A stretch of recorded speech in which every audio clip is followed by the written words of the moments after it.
워싱턴 DC에서 열린 어떤 디너 행사를 후원했다. 하지만 오늘 저희는 이 평범해 보이는 트윗이 사실은 조비가 투자자, 또 규제기관, 그리고 미래의 파트너들한테 보낸 아주 정교하게 계산된 선언문이라는 걸 좀 보여드리려고 합니다. 이 트윗에 숨어있는 브랜딩, 정책, 투자에 대한 그 다층적인 신호들을 함께 해독해보는 겁니다. 네, 모든 분석은 딱 이 하나의 질문에서 시작하면 좋을 것 같아요. 왜 기술의 성지인 실리콘밸리가 아니라 정책의 심장부인 워싱턴 DC였을까? 아, 그리고 왜 하필 항공업계에서 가장 어떻게 보면 좀 보수적이고 권위 있는 행사였을까? 이 질문에 답을 찾는 과정에서 조비의 진짜 야망을 엿볼 수 있을 겁니다. 좋습니다. 그럼 그 야망의 첫 번째 단서, 트윗의 첫 문장부터 한번 보죠. 비행의 과거, 현재, 그리고 미래를 기념하는 멋진 저녁이 될 것입니다. 과거, 현재, 미래라. 처음 보면 그냥 좀 근사하게 쓴 마케팅 문구 같기도 한데요. 저희가 혹시 놓치고 있는 더 깊은 뜻이 있는 건가요? 바로 그게 핵심입니다. 이건 그냥 수사가 아니고요. 조비가 스스로의 정체성을 규정하는 하나의 프레임이거든요. 프레임이요. 네, 이 세 단어 모두가 각자의 역할이 있습니다. 먼저 과거는 이 행사가 그냥 디너가 아니라 라이트 형제를 기리는 라이트 기념만찬이라는 점에서 출발해요. 항공 역사의 그 시작, 그 자체를 존중한다는 의미죠. 아, 그러니까 우리는 그냥 하늘을 나는 자동차 만드는 테크 기업이 아니에요. 100년이 넘는 항공 역사의 정통성을 우리가 잇는 기업입니다라고 선언하는 거군요. 와, 처음부터 자신들의 근본을 완전히 다르게 설정하는 거네요. 정확합니다. 한 세기가 넘는 그 신뢰를 단숨에 그냥 끌어오는 효과가 있죠. 그다음 현재는 누구랑 같이 있었나를 보면 드러납니다. 아, 다른 스폰서들. 네, 바로 에어버스 그리고 미국 항공사 협회 같은 기존 항공산업의 거물들과 어깨를 나란히 하고 있다는 걸 보여주죠. 우리는 더 이상 외부인이 아니다. 현재 항공 생태계의 중심에 있는 플레이어다. 라는 메시지입니다. 와, 과거의 정통성을 가져오고 현재의 주류에 편입하고 그럼 마지막 미래라는 단어로 방점을 딱 찍는 거군요. 그 미래가 바로 우리다 이런 이야기겠죠? 바로 그겁니다. 과거와 현재를 다 끌어안은 다음에 그리고 그 모든 역사가 향하는 미래가 바로 우리 조비와 AAM, 즉 첨단 항공 모빌리티다라고 선언하는 거죠. 이 세 단어를 쫙 연결하면서 조비는 자신들을 갑자기 툭 튀어나온 스타트업이 아니라 항공 역사의 필연적인 다음 챕터의 주인공으로 만들어버리는 겁니다. 와, 이건 단순히 우리는 미래 기술입니다 라고 외치는 거랑은 차원이 다른 스토리텔링이네요. 듣고 보니 규제기관이나 좀 보수적인 투자자들한테는 아주 매력적으로 들릴 것 같아요. 혁신이라는 단어가 주는 그 불안감 대신에 진화라는 단어가 주는 안정감을 주니까요. 맞습니다. 우리는 검증되지 않은 위험한 기술이 아니라 항공산업의 자연스러운 다음 단계입니다. 라는 인식을 심어주는 거죠. 이게 규제당국과 대중의 수용성을 높이는 데 아주 결정적인 역할을 합니다. 불확실성이라는 걸 역사의 연속성이라는 틀로 싹 덮어버리는 아주 영리한 전략이죠. 신뢰를 쌓는다는 말씀을 하시니까 이 행사가 열린 장소가 더 의미심장하게 다가오네요. 트윗에서 굳이 워싱턴 DC랑 에어로클럽을 딱 명시했단 말이죠. 그들의 본진인 실리콘밸리가 아니라 왜 하필 워싱턴 DC였을까요? 이 부분이 이번 분석의 거의 하이라이트 중 하나라고 볼 수 있습니다. 먼저 에어로클럽 DC가 어떤 곳인지 알아야 해요. 이름만 들으면 항공기 조종을 취미로 하는 동호회 같잖아요. 네, 저도 그냥 그런 친목 모임인 줄 알았어요. 비행기 좋아하시는 분들 모이는. 전혀 다릅니다. 이곳은요, 워싱턴 DC의 항공 정책이 만들어지는 비공식적인 중심지, 다시 말해 네트워크의 허브입니다. 허브요? 네, FAA 미 연방항공청의 최고의 관료들, 교통부 관계자들, 의회의 항공 관련 위원회 소속 핵심 정책 보좌관들, 그리고 보잉이나 로키드 마틴, 에어버스 같은 방산업체랑 항공사 임원들이 아주 자연스럽게 만나서 교류하고 정책을 논의하는 곳이죠. 세상에. 그럼 거기는 비행기 동호회가 아니라 사실상 항공 정책 로비의 심장부 같은 곳이군요. 그런 곳에 스폰서가 된다는 건 어휴, 누구처럼 단순히 돈 내고 로고 하나 거는 거랑은 무게가 완전히 다르겠는데요? 차원이 다른 이야기죠. 그건 이제 우리도 항공 정책이 논의되는 가장 중요한 테이블에 공식적으로 앉았습니다라는 선언과 같아요. 아, 실리콘밸리의 기술 컨퍼런스에서 막 기술력 뽐내는 거랑은 완전히 다른 차원의 메시지인 거예요.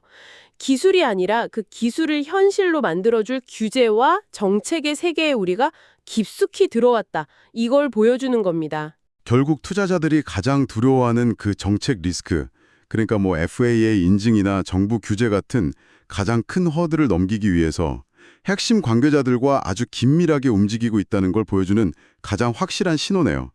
투자자들한테 걱정 마세요. 우리는 이 게임의 규칙을 만드는 사람들과 함께 있습니다. 라고 말하는 것처럼 들려요. 맞습니다.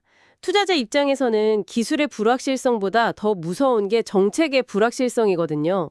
이 트윗 하나로 조비는 자신들의 정책 리스크가 매우 낮아지고 있다는 아주 강력하고 긍정적인 시그널을 시장에 보낸 겁니다.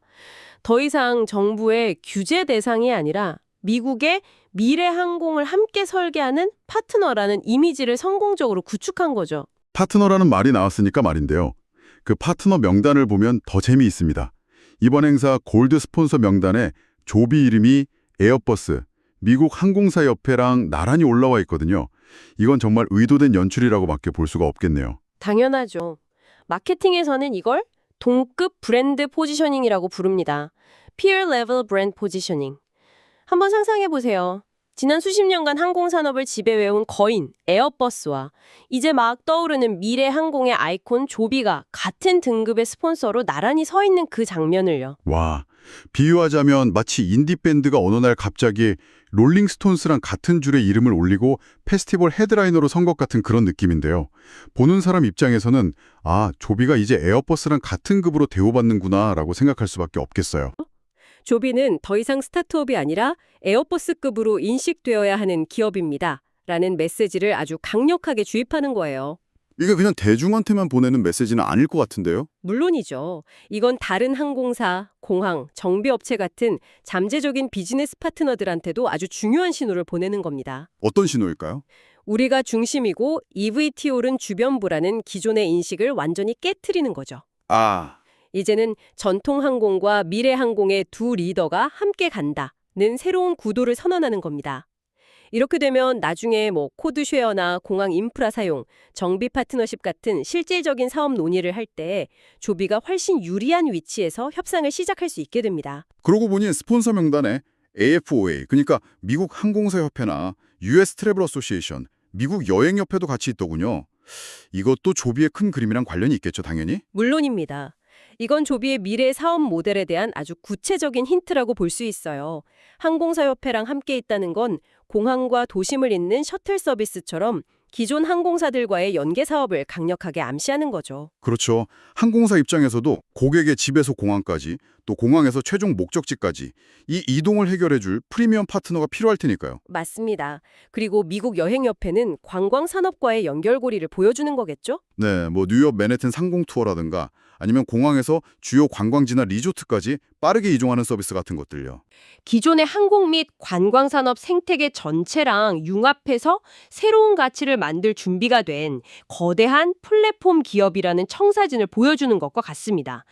잠재적 파트너들한테 우리는 당신들과 함께 사업을 할 준비가 된 동등한 파트너입니다. 라는 메시지를 아주 세련된 방식으로 보낸 거죠. 자, 이제 트윗의 또 다른 핵심 문구를 한번 파고들어 보죠. 차세대 조종사들에게 영감을 준다. Inspire the next generation of aviators라는 부분인데요. 솔직히 이 문구만 딱 떼어놓고 보면 기업들이 흔히 하는 사회공헌 활동, CSR 문구처럼 들리거든요. 미래 세대를 위해 노력합니다 같은 약간은 좀 상투적인 느낌이요. 겉보기엔 그렇죠. 하지만 여기에도 최소 3가지의 아주 중요한 전략적 의미가 숨어 있습니다. 3가지나요? 네. 첫째는 굉장히 현실적인 문제, 바로 미래 인력난 해소에 대한 고민을 보여주는 겁니다. 앞으로 EVTOL 산업이 본격적으로 성장했을 때 가장 큰 골칫거리가 될 문제 중 하나가 바로 조종사 수급이거든요. 아, 그럴 수 있겠네요. 지금도 전통 항공업계는 조종사가 부족하다고 난리인데 EVTOL까지 상용화되면 조종사 수요가 폭발적으로 늘어날 테니까요. 이건 정말 실질적인 문제네요. 맞습니다. 그런데 조비가 이 문제를 먼저 공론화하고 우리는 차세대 조종사들에게 영감을 주겠다고 선언함으로써 규제 당국이나 정부에게 어떤 인상을 주게 될까요? 우리는 기체만 만들어서 파는 회사가 아니라 이 새로운 생태계가 마주할 문제까지 고민하고 해결책을 제시하는 책임감 있는 선도 기업이다. 라는 이미지를 강력하게 구축하게 되는 거죠. 단순히 문제를 만드는 쪽이 아니라 해결책까지 고민하는 파트너라는 인식을 심어주는 거군요. 확실히 정부 입장에서 보면 훨씬 신뢰가 가겠습니다. 그럼 두 번째 의미는 뭔가요? 바로 신사업에 대한 포석입니다. 신사업이요? 네. 먼 미래에 조비가 직접 조종사 훈련 프로그램을 만들거나 시뮬레이터 교육 사업으로 확장할 때 아주 훌륭한 명분이 생기는 거죠.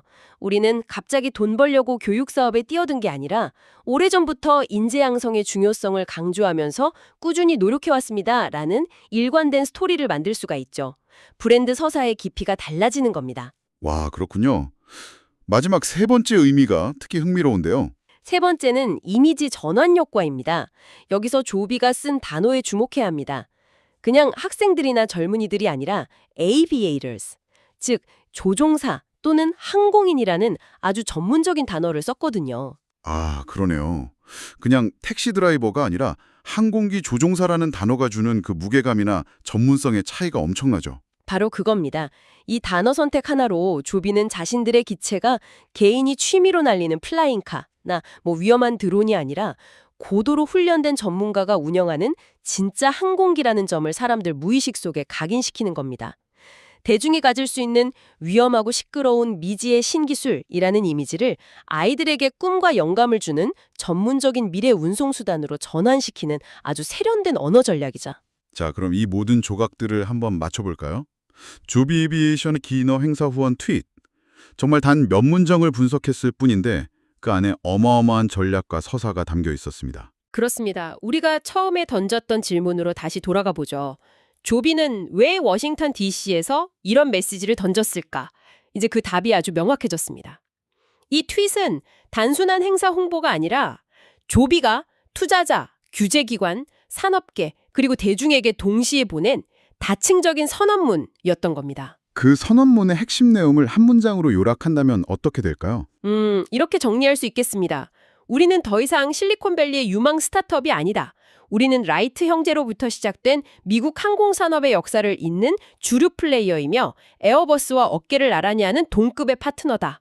그리고 무엇보다 우리는 미국의 정책과 규제가 만들어지는 워싱턴 DC에서 정부의 핵심 파트너로서 미래를 함께 설계하고 있다.